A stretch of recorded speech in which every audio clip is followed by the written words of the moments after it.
Hello guys! First time ko talaga magbalat ng pineapple today at hindi ko alam kung matutuwa ba ako o mapu-frustrate.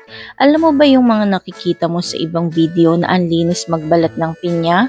Yung parang effortless, smooth, tapos perfect pa yung cuts? Well, guess what? Messy version to. Pag umpisa ko palang magbalat, yung balat ng pinya parang may sariling defense mechanism, may patusok. Tapos nung hiniwa ko na hala, sobrang kapal ng slice ko. Parang kalahati ng pineapple na wala na. May part pa na sobrang nipis, kita na yung core. Tapos nung akala ko tapos na, aba ang dami pang maliliit na mata na naiwan. Ang hirap pala linisin nito. Hindi ko na nga alam kung prutas pa to o art project na fail. Pero okay lang, basta mahalaga, mabalatan ko to at may matira pa sana. Kasi ang laki na to kanina eh.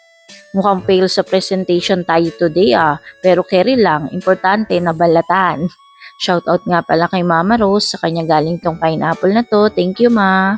Okay, the moment of truth. Tikman na yan. And you know what? Ang sarap. And super juicy, super tamis. Parang nagsorry yung pinya sa stress na binigay niya sa akin. So kung first time nyo rin magbalat ng pineapple, good luck. And remember, kahit fail sa itsura, basta yummy, pwede na.